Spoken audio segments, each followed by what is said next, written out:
Success अंक YouTube channel में आपका स्वागत है। आज मैं आपके लिए यूपीटीटी जो आपका पेपर होने वाला है 23 जनवरी 2022 को, उसमें जो आपका प्राथमिक स्तर का पेपर है दोस्तों, उसमें जो आपका बाल विकास का पार्ट है उससे संबंधित 6वां प्रैक्टिस सेट लेकर आए दोस्तों। आइए देख लेते हैं प्रश्नों को। पहला प्रश्न आपका है, निम्न कक्षाओं में शिक्षण की खेल विधि आधारित है, किस में? तो पहला ऑप्शन है शारीरिक शिक्षा कार्यक्रम के सिद्धांत पर, जी नहीं। शिक्षण की विधियों के सिद्धांत पर, ये भी नहीं। विकास एवं वृद्धि के मनोवैज्ञानिक सिद्धांत पर, जी बिल्कुल। यहाँ पर प्राथमिक स्तर पर शिक्षा प्रदान करने के लिए साथ साथ आवश्यक है बालक की वृद्धि एवं विकास पर अधिक ध्यान दिया जाए और इस स्तर पर शिक्षण खेल विधि के माध्यम से किए जाने पर अधिक बल दिया गया है। ये मनोवैज्ञानिकों का मानना भी है कि अगर शिक्षण खेल विधि द्वारा दिया जाता है बालकों को तो उसे वो आसानी से सीखते हैं। मतलब ऑप्शन नंबर सी इसका राइट है।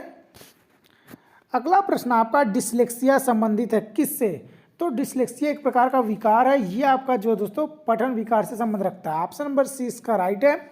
गणित की बात करें तो डिस्कैलकुलिया होता है, गणितीय विकार को हम डिस्कैलकुलिया नाम से जानते हैं।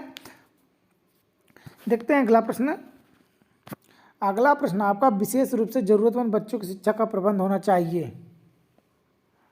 तो यहाँ पर अगर आपको बता दें विशेष रूप से जरूरतमंद जो बच्चे होते हैं उनका शिक्षा का प्रबंध जो है उन्हीं बच्चों के साथ होना चाहिए, हाँ उनकी सुख सुविधा के अनुसार। तो ऑप्शन ए आपका राइट है, दूसरे समान बच्चों के साथ उनको शिक्षा देना चाहिए जिससे उन बच्चों का प्रभाव समान बच्चों पर भी पड़ता रहे। तो दोस्तों ऑप्शन नंबर ए इसका राइट है। अगला प्रश्न देखते हैं। अगला प्रश्न आपका अधिगम के प्रक्रम में अभिप्रेरण क्या है? तो यहाँ पर आपको पता होना चाहिए अभिप्रेरणा जो होता है ये अधिगम प्रक्रिया में निरस्तता को दूर करने के लिए प्रयोग किया जाता है। इन प्रेरणा की सहायता से एक शिक्षक बालक में शिक्षण के प्रति रुचि उत्पन्न कर सकता है।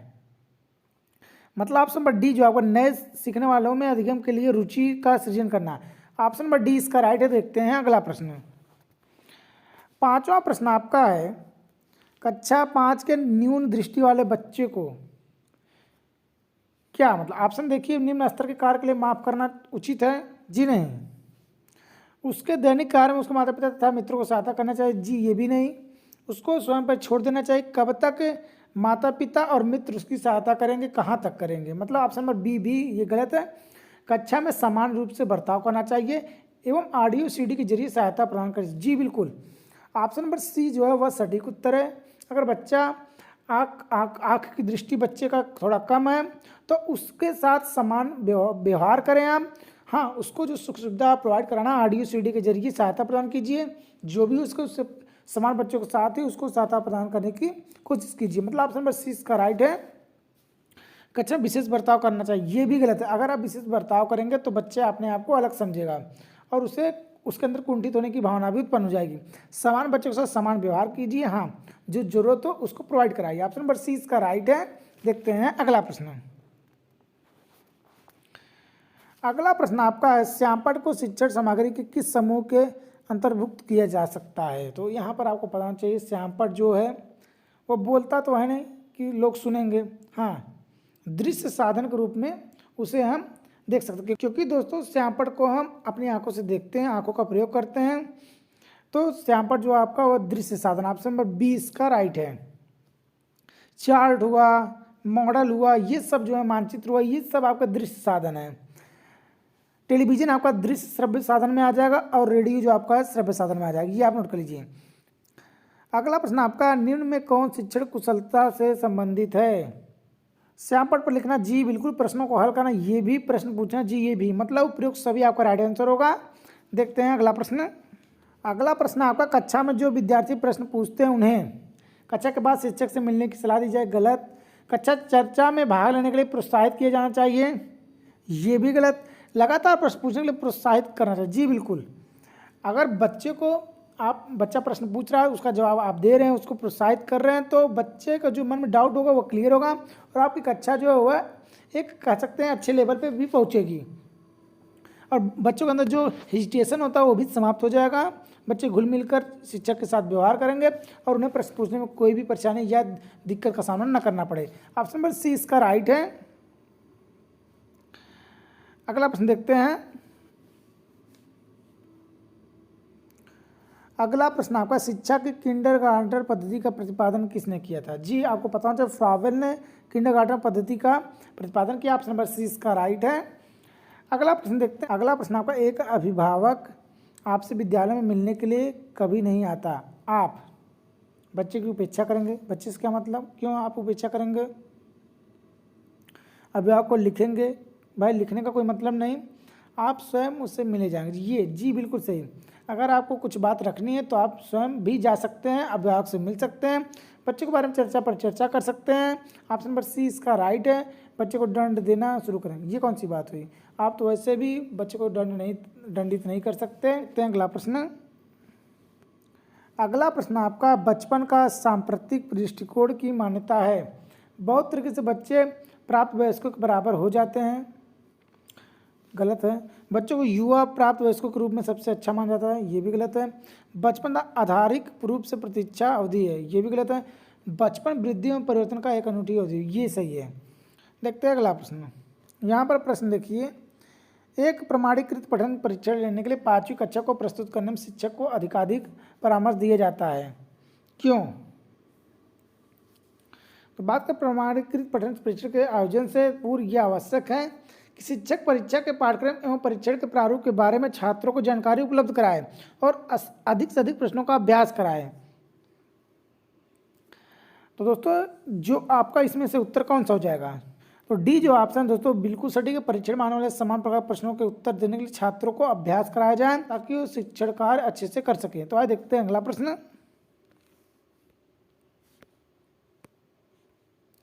अगला प्रश्न आपका, असंगठित घर से आने वाला बच्चा सबसे अधिक कठिनाई का अनुभव करेगा। तो दोस्तों असंगठित घर से आने वाले बच्चे में अनुशासन एवं आत्मनिर्भरता जैसे गुणों का अभाव पाया जाता है, ये बिल्कुल जी बिल्कुल सही है। इसलिए प्रकार बच्चे स्वतंत्र अध्ययन में सफल नहीं हो पाते, क्योंकि दोस्तों उनके अंदर जब अनुशासन एवं आत्मनिर्भरता ही नहीं रहेगी तो स्वतंत्र रूप से अध्ययन कैसे करेंगे? मतलब ऑप्शन नंबर बी आपका राइट आंसर। देखते हैं अगला प्रश्न। अगला प्रश्न का, आप देखते हैं कि एक छात्र बुद्धिमान है, आप क्या करेंगे? उसके साथ संतुष्ट रहेंगे, ये कौन सी बात हुई? उसे अतिरिक्त गृहकार्य नहीं देंगे, ये भी कौन सी बात हुई?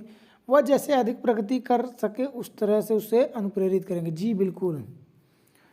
उसको थोड़ा सा आप सपोर्ट करेंगे उस क्षेत्र में ताकि वह उस मुकाम पे पहुंच पाए जिसके लिए वो बना है, या उस प्रगति पर पहुंच पाए, उस प्रगति पथ पर पहुंच जाए, उसके लिए आप प्रेरित करेंगे। आप समझ इसका राइट है।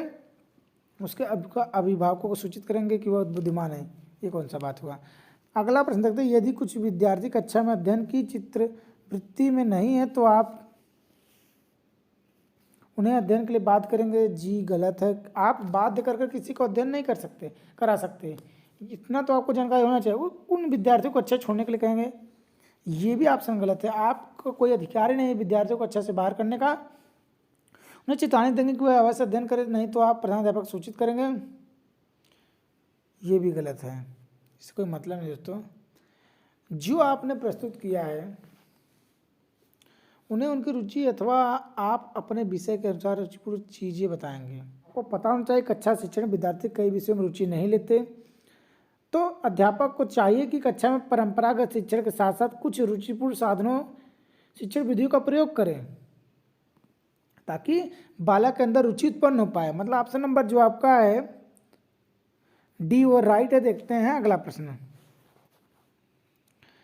अगला प्रश्न आपको, वह स्तर जिसमें बच्चा किसी वस्तु एवं घटना के बारे में तार्किक रूप से सोचना शुरू करता है कहा जाता है क्या? दोस्तों मूर्त जो क्रियात्मक अवस्था होती है जो 7 से 11 वर्ष तक माना गया है, इसमें बालक जो किसी वस्तु या घटना के बारे में तार्किक रूप से सोचना प्रारंभ करता है। तो यहाँ पर लिखा कि शुरू करता है, शुरू कब करता है ये पूछा गया है। तर्क वितर्क हुआ, निर्णय लेने जैसे गुणों का विकास होना, मानसिक चिंतन, ये जब जो दोस्तों शुरुआत होती है ये आपकी मूर्त क्रियात्मक अवस्था में ही होती है। ऑप्शन नंबर जो आपका डी व राइट है। अगला प्रश्न आपका, बच्चों के बौद्धिक विकास के 4 सुस्पष्ट स्तरों को पहचाना गया था, किसके द्वारा? तो जीन पियाजे ने 4 अवस्थाएं बताई हैं। ऑप्शन नंबर डी आपका राइट है। अगला प्रश्न आपका, अल्पवयस्क बच्चों के अधिगम में अभिभावकों की भूमिका होनी चाहिए, किस प्रकार? तो अल्पवयस्क अवस्था अर्थात किशोरावस्था में अभिभावकों की भूमिका अग्र सक्रिय होनी चाहिए। बालकों की स्वास्थ्य में उचित निर्देशन के साथ साथ मार्गदर्शन की भी विशेष आवश्यकता होती है, क्योंकि दोस्तों आपको बता दें, जो किशोरावस्था की शुरुआत की अवस्था होती है उसमें बालक के भटकने के चांसेस ज़्यादा हो जाते हैं, और वही एक समय होता है दोस्तों, अगर बच्चों को संभाल लिया जाए तो बच्चे एक अच्छी दिशा में, अच्छे नैतिक गुणों का विकास उनके अंदर हो जाएगा। तो मतलब दोस्तों अभिभावकों का जो भूमिका होना चाहिए वह अग्र सक्रिय होना चाहिए, बच्चों पर अच्छे से ध्यान देना चाहिए, नहीं तो बच्चा जो है वह भटक सकता है। ऑप्शन नंबर 20 का राइट है। अगला प्रश्न आपका, बच्चों के संज्ञानात्मक विकास को सबसे अच्छे तरीके से कहाँ परिभाषित किया जा सकता है।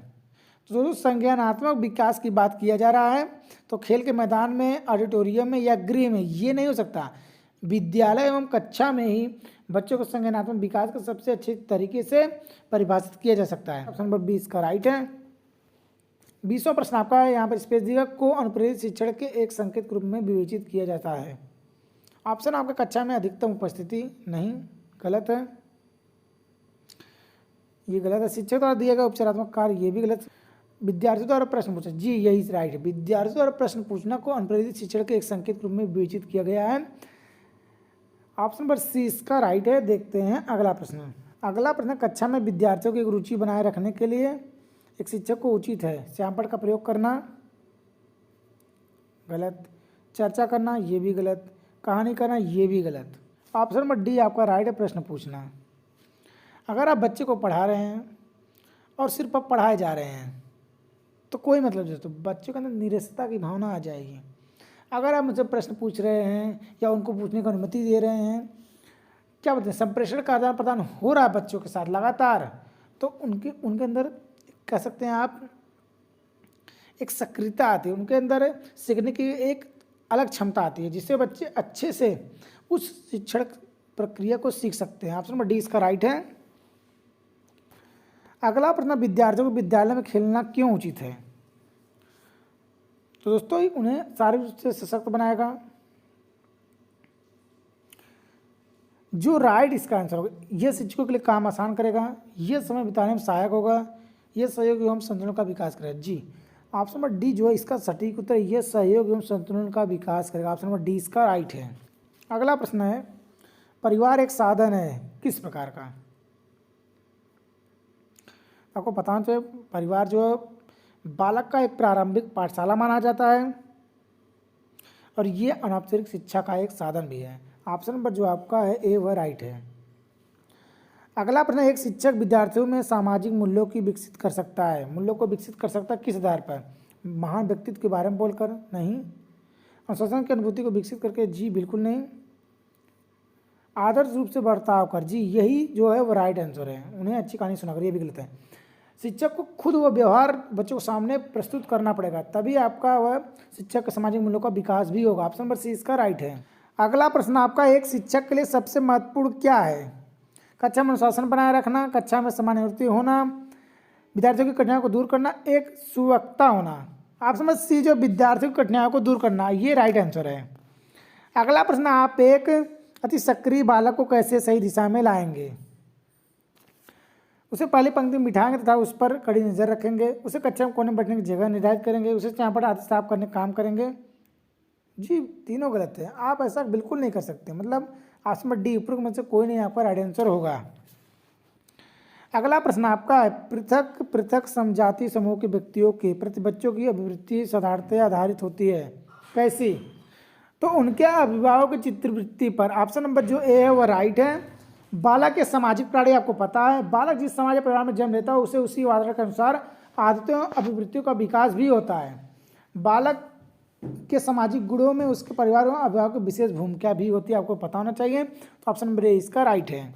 अगला प्रश्न, आपको अपनी कक्षा में 2 मंदबुद्धि बच्चों को बैठाने के लिए बोला गया, आप क्या करेंगे।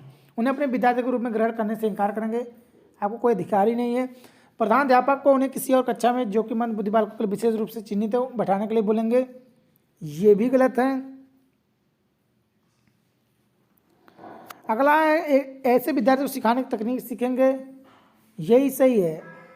ऑप्शन नंबर जो सी है वह राइट आंसर है। दोस्तों शिक्षक का कर्तव्य है कि वह सभी प्रकार के बालकों की शिक्षा पर ध्यान दे, चाहे वह विशिष्ट बालक हो या फिर समान बालक हो। या फिर मंदबुद्धि, कुछ भी बात, कोई भी किसी भी तरह का बालक हो तो विद्यार्थियों को सिखाने की तकनीक को सीखेंगे। मतलब उस विद्यार्थी को किस तरह से पढ़ाना है, सिखाना है, ये तकनीक शिक्षक को ही सीखना पड़ेगा। ऑप्शन नंबर सी इसका राइट है। अगला प्रश्न है, एक शिक्षक को साधन संपन्न होना चाहिए, इसका अर्थ क्या है?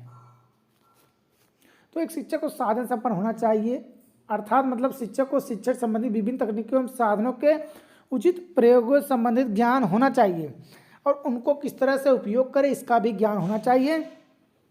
मतलब ऑप्शन नंबर आप देखेंगे जो सी है दोस्तों, बिल्कुल सही है। उनको अपने विद्यार्थियों की समस्याओं को हल करने का पर्याप्त ज्ञान होना चाहिए। ऑप्शन नंबर सी इसका राइट। मतलब किस तरह का बालक आपकी कक्षा में, किसी भी तरह का बालक आपकी कक्षा में हो, उसके अनुसार आप शिक्षण कार्य कर सके और उसका समस्या को दूर कर। ऑप्शन नंबर सी इसका राइट है। देखते हैं अगला प्रश्न और अंतिम। अगला प्रश्न आपका, बच्चों में संवेगात्मक समायोजन प्रभावी होता है किस तरीके से? तो बालक में संवेगात्मक समायोजन कक्षा शिक्षण, अनुशासन, व्यक्तित्व निर्माण जैसे सामाजिक गुणों के विकास से प्रभावित होता है। तो मतलब व्यक्ति निर्माण से जी बिल्कुल, अनुशासन से जी बिल्कुल, कक्षा शिक्षण में जी बिल्कुल। ऑप्शन नंबर डी इसका राइट है। तो ये रहा यूपीटीटी प्राथमिक स्तर का जो का पेपर होने वाला 23 जनवरी को, उसमें जो बाल विकास का पार्ट है उससे संबंधित महत्वपूर्ण प्रैक्टिस सेट चैनल से जुड़े रहें। अगले अपडेट तक, अगला अपडेट आपको जल्दी मिलेगा। जय हिंद।